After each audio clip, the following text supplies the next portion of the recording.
رفقای گلم خیلی خوش اومدید به یکی دیگر از آموزش‌های ما. در این آموزش قصد داریم که بدون دانش و نرم افزار خاصی ویدیوها و محتواهای یوتیوب و فیسبوک رو خیلی راحت و ایزی دانلود بکنیم.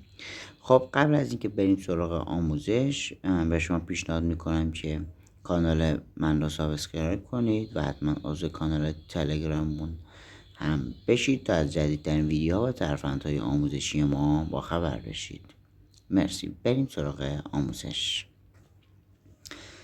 خب من در اینجا یک سایت برای شما پیدا کردم که بتونید با یک لینک خیلی ساده از یوتیوب بتونید اون رو دانلود کنید، حالا چه به صورت mp3 و چه به صورت mp4.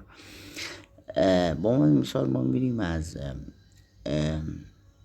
یوتیوب یک دونه از این ویدیوها رو کپی میکنیم و برنامه به عنوان مثال همین موزیک آلبانیایی از دورتا دورا رو برای شما کپی میکنم و این رو وارد اون سایتی که بهتون گفتم میذارم. من حتما لینک این سایت رو در کانال تلگرام قرار میدم. اگر خواستین استفاده کنید حتما وارد کانال تلگرام بشید و اون رو ازش بتونید استفاده بکنید. خب بریم سراغ سایتی که امروز برای شما yt1d.com هستش که میتونید با پیست کردن همون لینکی که از قبل از یوتیوب یا فیسبوک برداشتین خیلی راحت و ایزی اون رو دانلود. خب ما لینکمون رو پیست میکنیم و روی گزینه جستجو میزنیم، صبر میکنیم تا گزینه وریفاینگش انجام بشه و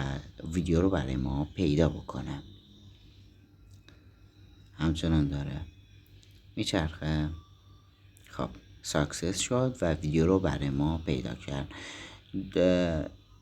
یکی از مزیت‌های خوب این سایت اینه بچه‌ها که میتونید به صورت هم آدیو و هم ویدیو اون ویدیو مد نظر خودتون رو دانلود بکنید که حالا به هر صورتی که دوست داشتید میتونید دانلودش بکنید. من با مثلا میخوام از این ویدیو رو به صورت 1080 ویدیویی دانلود کنم. روی دانلود میزنم، حساب میکنید که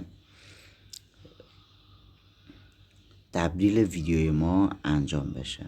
خب میزنه که برای ویدیو شما اومد دانلود است. دانلود ناو که بزنید شما به یک سربرگ دیگه میبره و از اونجا خیلی راحت و ایزی همونطور که میبینید در بالای صفحه ویدیو برای ما دانلود شد.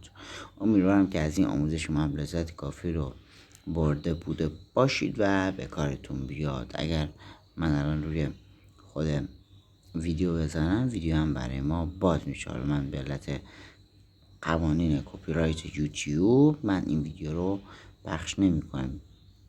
دوستتون دارم، امیدوارم که به کارتون اومده بوده باشه. ما رو دوستان خودتون معرفی کنید. تا ویدیو بعدی شما رو خدا بزرگ می‌سپارم. یا علی مدد. خدا نگهدار.